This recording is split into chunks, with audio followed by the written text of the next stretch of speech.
राज्यात मराठवाड्यासह पश्चिम महाराष्ट्रातल्या अनेक जिल्ह्यांमध्ये अक्षरशः पावसानं धुमाकूळ घातलाय। भाजपचे नेते आणि आमदार सुरेश धस यांनी मुख्यमंत्र्यांची भेट घेत शेतकऱ्यांना तात्काळ मदत करावी अशी मागणी केली। आपल्यासोबत आमदार सुरेश धस आहेत। फक्त आष्टीच नाही, तुम्ही आष्टीचा उल्लेख केला, पण फक्त आष्टीच नाही तर धाराशिव, लातूर, सोलापूर हा सगळा पट्टा अक्षरशः झोडपलाय पावसानं। नुकसान तात्पुरतं नाहीये, जमिनी देखील ओरबाडून गेल्यात, कारण कसदार जमीन लगेच काही एक दिवसात ती भरून येणार नाही, एका वर्षात ती भरून येणार नाही। काय नेमकं मुख्यमंत्र्यांना मागणी? माननीय मुख्यमंत्री महोदयांना मी एवढ्यासाठी भेटलोय आज, खरडून गेलेल्या जमिनी, ज्या जमिनी नुसत्या खरडून नाही गेल्या, काही ठिकाणी क्षेत्र वाहून गेले, म्हणजे ते क्षेत्रच राहिलेलं नाही। 30-30 फुटापर्यंत बांधलेल्या विहिरी कन्स्ट्रक्शनसह वाहून गेल्यात। म्हणजे काही नदीच्या पात्राच्या शेजारी जी काळी जमीन आहे ती अक्षरशः 3-3 परस ही वाहून गेलेली आहे। ते क्षेत्र तयार करायला शेतकऱ्यांना प्रचंड खर्च त्या ठिकाणी येणार आहे आणि मदत व पुनर्वसनाचे सध्याचे जे निकष आहेत त्या निकषामध्ये मदत म्हणली तर ती अतिशय तुटपुंजी आहे। त्याऐवजी केंद्र सरकारचे जे मनरेगाच्या अंतर्गत काही 266 बाबी मान्य आहेत, त्यातली एक क्रमांक 59ची एक बाब आहे वेस्टलँड डेव्हलपमेंटच्या बाबतीतली। तिचा आधार घेऊन राज्य सरकारने किमान 5 लाख हेक्टरी ते 10 लाख रुपये हेक्टरी त्या ठिकाणी मंजूर करून शेतकऱ्याला जर दिले तर ह्या जमिनी ज्या आहेत त्या काय आत्ता लगेच तातडीने जागेवर बसतील असं नाही आहे। हे काम करायला कदाचित मार्च, एप्रिल आणि मे असे महिने उजाडणार आहेत। बुजलेल्या विहिरी जे आहेत त्यांना एकतर 3 लाख रुपये दुरुस्तीला दिले पाहिजेत प्रति विहीर, किंवा त्या शेतकऱ्याला जिओ टॅक्सची अट कॅन्सल करून नवीन 5 लाखाची एक विहीर त्या ठिकाणी दिली पाहिजे।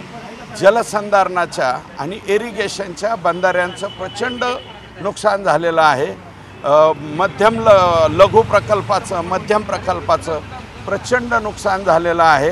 रिव्हर बँक कट होऊन जे आउटफ्लँकिंग झाले त्याच्यामुळं सुद्धा शेतकऱ्यांचं मोठ्या प्रमाणावरती नुकसान झाले। ज्या सार्वजनिक बाबी आहेत, अनेक स्मशानभूमी वाहून गेल्यात, ट्रान्सफॉर्मर वाहून गेलेत, शाळा खोल्या वाहून गेल्यात, अंगणवाडी खोली वाहून गेल्यात। या सगळ्यांच्या बाबतीमध्ये तातडीने निर्णय घ्यावा अशा प्रकारची विनंती माननीय मुख्यमंत्री महोदयांना केली। मुख्यमंत्री महोदय म्हणाले की आम्ही लवकरात लवकर, कारण अजूनही पंचनामे चालू आहे आणि कदाचित काही ठिकाणी अजून 5-6 दिवस पंचनामा करायला सुद्धा सरकारी यंत्रणेला जाता येत नाही याची मला कल्पना आहे। या आठवड्याभरात पंचनामे लवकरात लवकर समोर येऊन ह्याच्या बाबतीतला निर्णय आम्ही करतो असं मुख्यमंत्री महोदयाने उद्याच्या कॅबिनेटमध्ये काही तातडीचे निर्णय सुद्धा ते घेणार आहे। ना दसरा, दिवाळी सण समोर आहे, अगदी वर्षाचा सण असतो। आत्ता जी परिस्थिती आहे, अगदी माझा सहकारी विलास देखील ग्राउंडवर फिरतोय, घरात खायला अन्न राहिलेलं नाही आहे, हातातोंडाशी आलेलं पीक देखील गेलं आहे। तुम्ही जे आकडे सांगितले 5 लाख हे ठीक आहे, हे होत राहील। आत्ता तातडीची आर्थिक मदत काही म्हणून ही करता येईल का, किंवा तशा पद्धतीनं सरकारची तयारी दिसते का? हे बघा, काही जे आत्ता शासन निर्णय आहे त्याला राज्य सरकारकडे येण्याची गरज नाही।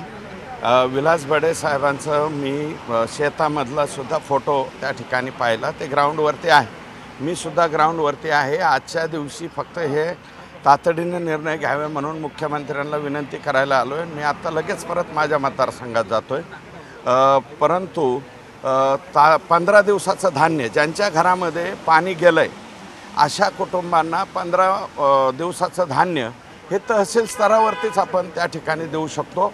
कपडे लत्ते कोणाचे जर भिजले वगैरे तर त्यालासुद्धा 5,000 रुपयापर्यंतची, किंवा 1 किंवा 2 दिवस त्याला घरातून शिफ्टिंग करून दुसरीकडे राहावं लागलं तर तीसुद्धा मदत जी आहे ते आपण खालच्या स्तरावरतीच देऊ शकतो।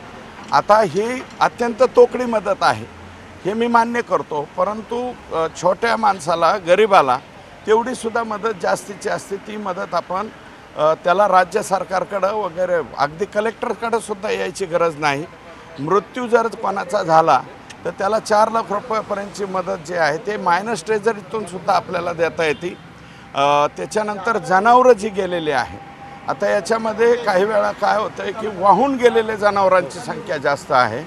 त्या जनावरांना 40,000 मोठ्या जनावराला आणि छोट्या जनावराला त्याच्यापेक्षा निम्मी रक्कम ही द्यायला राज्य सरकारकडे येण्याची गरज पडत नाही. एक शेवटचा प्रश्न, जसं आत्ता तुम्ही म्हणलात की राज्याची आर्थिक परिस्थिती तेवढी मजबूत आहे का या सगळ्या शेतकऱ्यांना मदत करण्याची, आणि दुसरं केंद्राकडे देखील याचा काही पाठपुरावा करावा लागेल, कारण ज्या पद्धतीने नुकसान झाले, लाखोंच्या संख्येने नुकसान आहे. हे बघा, SDRF NDRFचे जे नॉर्म्स आहेत त्या नॉर्म्सप्रमाणे 65 mm वरती पाऊस पडलं की ते मंडळ आणि ते जे आहे ते लगेच मदतीस पात्र होतं. आता याच्यामध्ये नॉर्म्सच्या बाहेर ज्या काही गोष्टी घडलेल्या आहेत आणि राज्य सरकारची आर्थिक स्थिती अशा वेळी राज्य सरकार ते पाहत नसतं. कुठल्याही माध्यमातून तो पैसा उपलब्ध करून शेतकऱ्यांना आणि आपत्तीग्रस्तांना तो पैसा देत असतं. 100% शासन त्या बाबतीमध्ये पैसे देईल आणि केंद्राचे NDRF प्रमाणे ते पैसे जेवढे त्याच्यामध्ये नुकसान झालं ते NDRFच्या नॉर्म्सप्रमाणे आपल्याकडे पैसे जमा होत असतात. ओला दुष्काळ जाहीर करण्याची गरज नाही असं वाटतंय. ओला दुष्काळ फक्त निस्ता मोकार जाहीर करून उपयोग नाही. आता अंमलबजावणी महत्त्वाची आहे. फक्त हे स्टेटमेंट करायला बरं वाटतं, हे असं जाहीर करा आणि ते तमकं करा, ते करण्याची गरज नाही. आत्ता ज्या बाबी घडलेल्या आहेत त्या बाबीला तातडीने निर्णय घेऊन लोकांना रिलीफ देण्याची गरज आहे. काही घोषणा होण्याची गरज आहे, म्हणजे खरडून गेलेल्या जमिनीच्या बाबतीत, बुजलेल्या विहिरीच्या बाबतीत.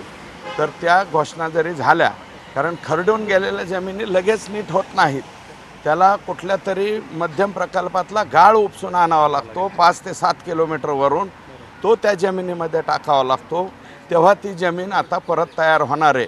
आणि आत्ता सद्यस्थितीला आम्ही काही जे मेकॅनिकल डिपार्टमेंटचे सुद्धा मशिनरी आणलेली आहे, ती मशिनरीसुद्धा चालू शकत नाही आहे, अशी वस्तुस्थिती आहे खाली काम करण्यामध्ये. खूप खूप धन्यवाद. एकंदरीत बघितलं तर अशा वेळी राज्य सरकार तिजोरीची किंवा कुठलीही चिंता करत नाही, तर त्या शेतकऱ्याला शक्य त्या पातळीवर मदत करण्याचाच विश्वास यावेळी भाजप नेते आणि आमदार सुरेश धस यांनी व्यक्त केला आहे. संदीप राहुल झोरी, न्यूज 18 लोकमत, मुंबई.